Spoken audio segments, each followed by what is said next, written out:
உயிர்த்தெழுந்த ஒரு தெய்வத்தை நாங்கள் பெற்றதற்காக நன்றி ஆண்டவரே, நன்றி. உயிர்த்தெழுந்த பிரசனம் இந்த ஆலயம் முழுவதும் நிரம்பி காணப்பட வேண்டுமாயிற்று. எல்லா தடைகளையும் இயேசுவின் நாமத்தில் கடிந்து அப்புறப்படுத்துகிறேன் சுவாமி. இந்த வல்லமையான பிரசனம் இறங்கட்டும், இந்த உயிருள்ள பிரசனம் இறங்கட்டும் சுவாமி. நன்றி ஆண்டவரே, நன்றி. We thank you, we praise you, we glorify you, we honor your holy name. நன்றி இயேசு சுவாமி. இயேசுவின் நாமத்தில் வேண்டுகிறோம் பிதாவே, ஆமென். பிரியமான சகோதர சகோதரிகளே, இந்த நாளில் திருவள்ளூர் டிஎல்சி ரட்சகர் ஆலயத்தில் 2026ஆம் ஆண்டில் கிறிஸ்து உயிர்த்தெழுந்த பண்டிகையை உங்களோடு கூட சேர்ந்து இந்த ஆராதனையிலே கொண்டாடுவதிலே நானும் பேராயர் அம்மாவும் மகிழ்ச்சி அடைகின்றோம். நீங்கள் கொடுத்த அன்பான வரவேற்புக்கு, உங்களுடைய அன்புக்கு நன்றி செலுத்துகின்றோம். ஒவ்வொரு பரிசுத்த வாரத்திலே பெரிய வியாழன் முதல் ஈஸ்டர் வரை ஒவ்வொரு இடத்துக்கு செல்வது என்னுடைய வழக்கம். இந்த ஆண்டு எந்த பகுதிக்கு செல்ல வேண்டும் என்று சொல்லி நான் ஜெபித்த போது கடவுள் திருவள்ளூர் பகுதிக்கு செல்ல வேண்டும் என்ற ஒரு எண்ணத்தை கொடுத்தார். அதன் வகையில் பெரிய வியாழன் முதல் பெரிய வெள்ளி பெரிய ஒரு 5 ஆலயங்கள் குருசேகரை சந்திக்கக்கூடிய கர்த்தர் கிருபையை கொடுத்தார். இன்றைக்கு இவங்களோடு கூட இருப்பது தேவன் கொடுத்த ஒரு பெரிய வாய்ப்பாக நான் நினைக்கின்றேன், பார்க்கின்றேன். கடவுளுக்கு நன்றி செலுத்துகின்றேன். இந்த அருமையான ஆலயத்தை பார்க்கும்போது இது ஒரு மிஷினரி பூமி. அநேக ஜெர்மன் மிஷினரிமார்கள், ஸ்வீடன் மிஷினரிமார்கள் கால வைத்த ஒரு பகுதி. இந்த விழாவத்தை பார்க்கும்போது நான் கடவுளுக்கு நன்றி செலுத்துகின்றேன். இன்றைக்கு காலையிலே நான் காரில் வரும்பொழுது இந்த ஆலயத்தினுடைய அலங்காரங்கள் மிகவும் ஒரு சந்தோஷமாக மகிழ்ச்சியாக இருந்தது. நன்றாக அழகுபடுத்தி கர்த்தருடைய உயிர்த்தெழுந்த பண்டிகையை நீங்கள் கொண்டாடுவது எனக்கு அதிக சந்தோஷம். கர்த்தர் இந்த குருசேகரத்தையும் அருமையான சபைகுரு அவருடைய குடும்பத்தையும், உதவி சபைகுரு மற்றும் சபை சங்கம் உங்கள் அனைவரையும் உயிர்த்தெழுந்த இயேசு கிறிஸ்துவின் நாமத்தில் சபை மக்கள் அனைவருக்கும் உயிர்த்தெழுந்த தெய்வத்தின் ஆசீர்வாதங்களையும் வாழ்த்துதலையும் கூறிக்கொள்வதிலே நான் மகிழ்ச்சி அளிக்கின்றேன். எனக்கு பிரியமானவர்களே, ஒரு முக்கியமான ஒரு நாள் நம்முடைய கிறிஸ்தவ ஓட்டத்திலே, கிறிஸ்தவ வாழ்க்கையிலே இந்த நாள் ஒரு மிகவும் முக்கியமான ஒரு நாள். வெரி வெரி இம்பார்ட்டன்ட் டே. நம்முடைய நாட்டுக்கு சுதந்திரம் வாங்கி தந்த தேச தலைவர்கள் உண்டு. அந்த தேச தலைவருடைய மரித்த அந்த நாள் வரும்பொழுது, அல்லது அவருடைய பிறந்த நாள் வரும்பொழுது தேசம் அவர்களை நினைக்கிறது. அவருடைய மரித்த நாள் வரும்பொழுதும் தேசம் அவர்களை நினைக்கின்றது. ஆனால் இன்று பல கோடி, உலகத்தில் உள்ள பல கோடி விசுவாசிகளுக்கு இந்த நாள் ஒரு சிறப்பான ஒரு நாள், மகிழ்ச்சியான ஒரு நாள். இந்தியாவை பொறுத்தவரை குமரி முதல் இமயம் வரை கிறிஸ்தவ வீடுகளிலே, கிறிஸ்தவ ஆலயங்களிலே இன்றைக்கு ஒரு பெரிய ஒரு கொண்டாட்டம். ஆலய மணி இன்றைக்கு காலையிலே அடிக்கிறது என்றால் அது அந்த உயிர்த்தெழுந்த செய்தியை கொடுப்பதற்காக. அது யாருடைய பிறந்த நாள், யாருடைய இறந்த நாள். அது பிறந்த நாளும் இல்லை, அது இறந்த நாளும் இல்லை. ஆண்டவர் உயிரோடு கூட எழுந்த ஒரு திருநாள், உயிரோடு கூட எழுந்த ஒரு திருநாள். யாருக்கும் கிடைக்காத, யாரும் கொடுக்காத, கண்டீராத ஒரு நாள். இந்த நாளை நாம் இன்றைக்கு கொண்டாடுகின்றோம். இந்த 2026ஆம் ஆண்டு இந்த அருமையான திருவள்ளூர் ரட்சகர் ஆலயத்திலே உட்கார்ந்து நாம் ஆண்டவரை உயிர்த்தெழுந்த நாளை கொண்டாடக்கூடிய பாக்கியத்தை தேவன் கொடுத்தாரை. கைகளை வைத்து நாம் ஆண்டவருக்கு நன்றி செலுத்துவோம். ஒரு ஹல்லேலூயா சத்தமாக சொல்லுவோம். Thank you, glory to God. ஆண்டவர் உயிர்த்தெழுந்த ஒரு நாளில் 2026 ஆலயத்திலே உட்கார்ந்து தெய்வத்தை தொழுது கொள்ளக்கூடிய ஒரு பெரிய பாக்கியத்தை கொடுத்தார். எத்தனையோ பேருக்கு இந்த பாக்கியம் இல்லை, கடந்து சென்று விட்டார்கள். அநேக ஆண்டுகளுக்கு முன்பதாக ஒரு சில ஆண்டுகள் முன்பதாக கொரோனாவினால் பல லட்சங்கள் போய்விட்டது. ஆனால் கர்த்தர் நமக்கு, உங்களுக்கு, என் அன்பு திருச்சபையே, உனக்கு கர்த்தர் 2026ஆம் ஆண்டிலே இந்த உயிர்த்தெழுந்த இந்த திருநாளை திருவள்ளுவர் TLC ரட்சகர் ஆலயத்திலே உள்ளே உட்கார்ந்து அதை அனுபவிக்க தேவன் நமக்கு கிருபை கொடுத்தார், ஜீவனை கொடுத்தார். சந்தோஷமாக இந்த ஆராதனையை நாம் பங்கு பெறுவோம். தேவன் உங்களை ஆசீர்வதிக்க போகிறார். திருவிருந்து தேவன் நமக்காக ஆயத்தப்படுத்தியிருக்கிறார். இந்த நாளிலே பக்தியோடு, பயத்தோடு, எதிர்பார்ப்போடு இன்றைக்கு இந்த ஆராதனையிலே கலந்து கொள்கின்றவர்கள் உங்களுடைய வீடுகள் திரும்பும் போது ஒரு பெரிய ஒரு ஆசீர்வாதத்தோடு நீங்கள் திரும்புவீர்கள். எத்தனை பேர் நம்புறீங்க? ஒரு உயிர்த்தெழுந்த தெய்வம் இன்றைக்கு நம் மத்தியிலே இருக்கின்றார். அவருடைய பிரசனம் இன்றைக்கு ஆலயம் முழுவதும் நிரம்பி இருக்கின்றது. பெற்றுக்கொண்டு செல்லுங்கள். கிறிஸ்துவுக்குள் பிரியமானவர்களே, இந்த நாளின் செய்தித்தாளை நீங்கள் பார்க்கும்போது, மீடியாவை பார்க்கும்போது ஒரு செய்தியை அவர்கள் சொல்வார்கள். கிறிஸ்து உயிர்த்தெழுந்த பண்டிகை அல்லது ஈஸ்டர் பண்டிகை இன்றைக்கு உலகம் எங்கும் கொண்டாடப்படுகிறது. இதுவே ஒரு பெரிய சாட்சி. அப்படிதானே? இதுவே ஒரு பெரிய சாட்சி. உலகம் எங்கும் கிறிஸ்து உயிர்த்தெழுந்த பண்டிகை கொண்டாடப்படுகிறது. இதுவே ஒரு பெரிய சாட்சி. என்னை பொறுத்தவரை எனக்கு இருக்கின்ற ஒரு தனிப்பட்ட ஒரு சந்தோஷம், நான் நம்புகின்ற கடவுள், நான் விசுவாசிக்கின்ற ஒரு ரட்சகர், நான் வணங்குகின்ற ஒரு தெய்வம் உயிர்த்தெழுந்தார். எல்லாம் கைகளை தூக்குங்க, உங்களுடைய வலது கையை தூக்குங்க, உன் நெஞ்சத்தில் வைங்க. நான் சொல்ல திருப்பி சொல்லுங்க. ஆலயத்துக்குள்ள இருக்கிறவங்க, வெளியே இருக்கிறவங்க, நான் நம்புகிற, சத்தமா சொல்லுங்க, நான் நம்புகிற கடவுள், நான் விசுவாசிக்கிற ரட்சகர், நான் வணங்குகிற தெய்வம் உயிர்த்தெழுந்தார். எனக்கு பிரியமானவர்களே, இந்த நாளிலே அதுதான் இன்றைக்கு ஒரு பெரிய ஒரு செய்தி, நற்செய்தி. நாம் விசுவாசிப்பதற்கும் தொடர்ந்து ஓடுவதற்கும் இதுதான் ஒரு பெரிய உண்மை. எதை பற்றியும் நமக்கு கவலை வேண்டாம். உன் ரட்சகர் உயிரோடு கூட எழுந்தார். மீண்டும் மரணம் இல்லை, மீண்டும் சிலுவை இல்லை. சிலுவை அங்கே எம்டியாக இருக்கிறது, காலியாக இருக்கிறது. The cross is empty. He is risen. உயிர்த்தெழுந்த சம்பவத்துக்குள்ளாக நான் உங்களை அழைக்கின்றேன். யோவான் எழுதின சுவிசேஷம் 20ஆம் அதிகாரத்துக்குள்ளாக வாருங்கள். யோவான் எழுதின சுவிசேஷம் 20ஆம் அதிகாரம். இந்த நாளிலே இந்த யோவான் எழுதின சுவிசேஷம் 20ஆம் அதிகாரத்தை நாம் பார்க்கும்போது மற்ற சுவிசேஷங்களை விட இங்கே யோவான் கொஞ்சம் வித்தியாசமாக எழுதுகின்றார். குறிப்பாக மகதலேனா மரியாளை குறித்து இங்கு அதிகமாக அவர் கொஞ்சம் அழுத்தம் கொடுப்பதை நான் பார்க்கின்றோம். கொஞ்சம் விவரமாக அவர் இங்கு அழகாக வர்ணிக்கிறார். இதை படிக்க மிகவும் ஒரு சந்தோஷமான ஒரு காட்சியாக இருக்கிறது. யோவான் 20ஆம் அதிகாரம் வீட்டில் சென்று ஒவ்வொரு வசனமாக வாசித்து நீங்கள் அதை அனுபவிக்கும்படியாக, அந்த ஆசீர்வாதத்தை பெற்றுக்கொள்ளும்படியாக உங்களை அழைக்கின்றேன். ஒரு சவாலான ஒரு அருமையான ஒரு பகுதி. இந்த மகதலேனா மரியாள் யார்? இந்த மகதலேனா மரியாள் இடத்திலிருந்து ஆண்டவர் 7 பிசாசுகளை துரத்தினார். அதிலிருந்து அவளுக்கு ஒரு பெரிய ஒரு நம்பிக்கை, பெரிய ஒரு விசுவாசம். சுகத்தை கொடுத்தார். சுகத்தை பெற்றவர்கள் பலர் அவரை விட்டு கடந்து சென்றார்கள், மறந்து போனார்கள், நடுவிலே போய்விட்டார்கள். ஆனால் இவளோ, கர்த்தர் என்னை விடுவித்தார், பிசாசின் பிடியில் இருந்து கர்த்தர் என்னை விடுவித்தார் என்ற ஒரு நன்றி அறிதலோடு கூட மறக்கவே இல்லை. இயேசு சிலுவை மரத்தை தூக்கி கொண்டு செல்லும் போது இந்த மகதலேனா மரியாள் கூட சென்றார். சிலுவையிலே இயேசு தொங்கின போது நின்று கொண்டு அழுது கொண்டு இருந்த ஒரு பெண். சீஷர்கள் கூட ஓடிவிட்டாங்க.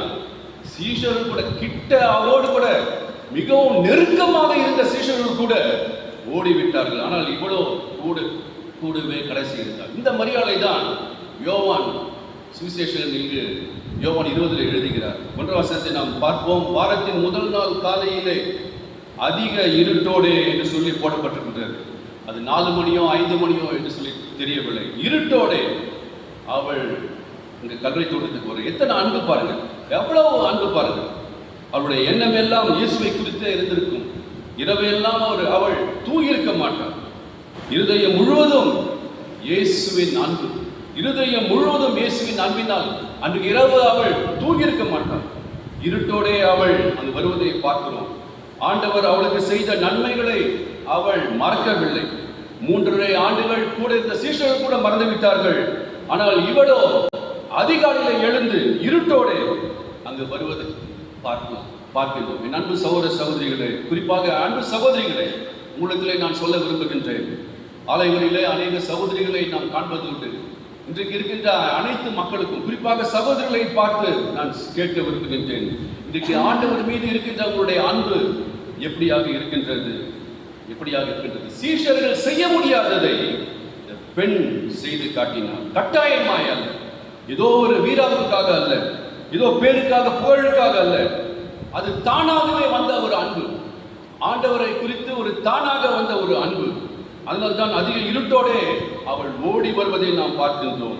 என் அன்பு சகோதரியே, அன்பு சகோதரர்களே, உன் இயேசுவின் மீது இருக்கின்ற உன்னுடைய அன்பு எந்த அளவுக்கு இருக்கின்றது? உன்னுடைய தனிப்பட்ட வாழ்க்கையிலே, உன்னுடைய தனிப்பட்ட ஜீவியத்திலே எந்த அளவுக்கு இந்த ஆண்டவர் மீது உன்னுடைய அன்பு இருக்கின்றது? எத்தனையோ நன்மைகளை பெற்ற நாம் சில சமயத்திலே நாம் அதை மறந்து விடுகின்றோம். சில சமயத்திலே அது குறைந்து விடுகின்றது. போக போக போக போக அந்த அன்பு குறைந்து விடுவதை நாம் பார்க்கின்றோம்.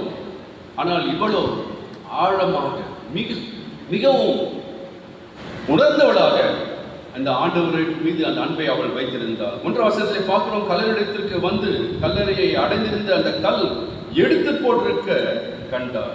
2ஆம் வசனத்திலே பார்க்கிறோம், உடனே அவள் சொல்லுங்க உடனே அவள் ஓடி அந்த அதிகாலையிலே மீண்டும் ஓடி சீஷருக்கு அவள் அறிவிக்கிறாள்.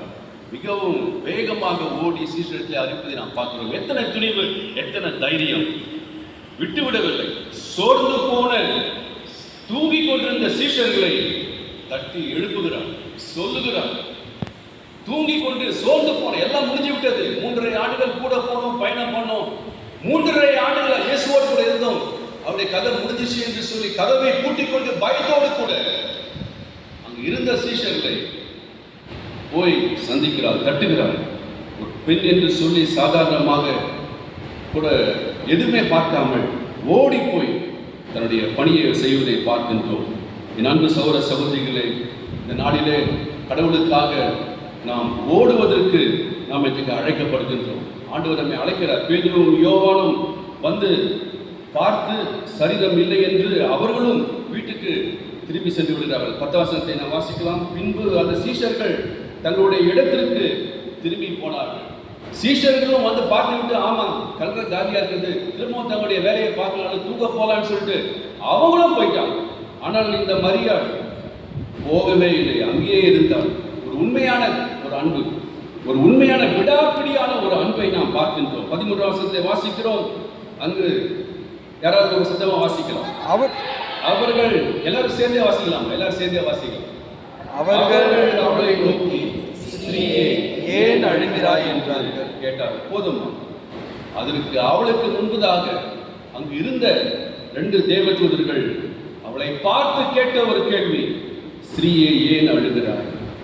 Why are you weeping?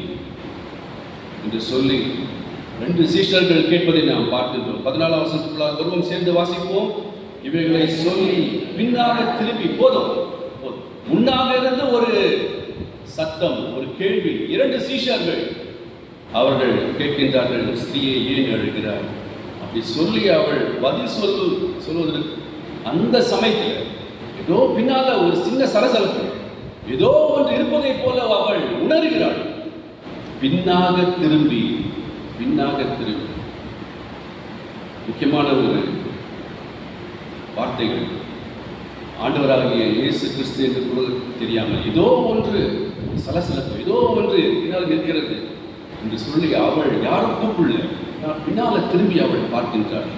எனக்கு பிரியமானவர்களே, 15ஆம் வசனத்துக்குள்ளாக வருவோம். இயேசு அவளை பார்த்து, ஸ்திரீயே, ஏன் அழுகிறாய்? யாரை தேடுகிறாய்? நண்பு சகோதர சகோதரிகளே, நீர் அவரை எடுத்துக்கொண்டு போனது உண்டானால் அவரை வைத்த இடத்தை எனக்கு சொல்லும், நான் போய் அவரை எடுத்துக்கொள்வேன் என்றார். இங்கு ஒரு உரையாடலை நாம் பார்க்கின்றோம். இயேசு அவளை நோக்கி, மரியாளே என்றாள். அவள் திரும்பி ரபுனி என்று சொல்வதை நாம் பார்க்கின்றோம். முன்னால் 2 தேவதூதர்கள் மகதலேனா மரியாளை பார்த்து கேள்வியை கேட்கின்றார்கள். பின்னால் இருந்து ஒரு சத்தம், திரும்பி பார்க்கிறாள். அங்கிருந்து ஒரு கேள்வி, யாரை தேடுகிறாய்? ஏன் அழுகிறாய்? யாரை தேடுகிறாய்? முற்பக்கத்தில் ஒரு விசாரிப்பு, பின்பக்கத்தில் ஒரு அன்பின் விசாரிப்பு. இதற்கு நடுவில் இந்த பெண். கொஞ்சம் யோசித்து பாருங்க. அதிகாலையில் இவள் கல்லறையிலே நிற்கிற இந்த கல்லறை ஆண்டவருடைய தேவன் வைத்த அந்த இடத்தில் இவள் நிற்கிறாள். முன்னாலே இருந்து தேவதூதர்கள், ஏன் அழுகிறாய்? பின்னாலே இருந்து, ஏன் அழுகிறாய்? யாரை தேடுகிறாய்? இதற்கு நடுவில் இவள் இருக்கிறாள். அன்பு சகோதரனே, அன்பு சகோதரியே, அன்பு இளம் பிள்ளைகளே, வாலிப பிள்ளைகளே, எனக்கு யார் உண்டு? என் அங்கலாய்ப்பு, நான் தனியாக இருக்கிறேனே. என்னுடைய பிரச்சனைகள், என்னுடைய அங்கலாய்ப்பு யாருக்கு தெரியும்? என் கண்ணீர் யாருக்கு புரியும்? என் குடும்பத்திலே இருக்கின்ற கடன் பிரச்சனைகள், வட்டி பிரச்சனைகள், என்னுடைய எதிர்காலம், திருமணங்கள், இருக்கின்ற தேவைகள், இதன் மத்தியில் உனக்கு முன்பதாக, உனக்கு பின்பதாக ஒரு வல்லமையான, ஒரு கரிசனையான ஒரு கேள்வி வருகிறது, ஒரு விசாரிப்பு வருகிறது. இது ஒவ்வொரு விசுவாசியும் இதை அவன் உணருவான். இந்த நாளிலே I want to encourage you. ஒருவேளை இந்த கவலையோடு, கஷ்டத்தோடு யாராவது இந்த உயிர் தெழுந்த திருநாளிலே ஆலயத்திலே நீங்கள் உட்கார்ந்திருப்பீர்கள் என்றால், உங்களை பார்த்து நான் இன்றைக்கு தைரியமாக சொல்லுகின்றேன், என் அன்பு மகனே, என் அன்பு மகளே, நீ இன்றைக்கு விசுவாசத்தோடு இந்த ஆராதனையிலே நீ பங்கு பெறுவாய் என்றார். இன்றைக்கு முன்னால இருந்து ஒரு கேள்வி, பின்னால இருந்து ஏன் அழுகிறாய்? யாரை தேடுகிறாய்? விசாரிப்பு, அன்பின் விசாரிப்பு உனக்கு நிச்சயமாக கிடைக்கும். ஒரு உயிர் தெழுந்த ஒரு விசாரிப்பு உனக்கு நிச்சயமாக கிடைக்கும். அதை தான் அன்றைக்கு மரியாள் கண்டாள். கர்த்தர் இன்றைக்கு உன்னுடைய கண்ணீரை, உன்னுடைய ஏக்கத்தை, உன்னுடைய வியாகுலத்தை காண்கின்ற தேவன், உயிர் தெழுந்த தேவன். உன் பின்னாக இருப்பதை நீ உணருவாய். ஆண்டவருடைய பிரசன்னம் உனக்கு பின்னாக இருப்பதை நீ உணருவாய். கடவுளை தேடுகின்றவன் இதை அவன் பெற்றுக்கொள்வான்.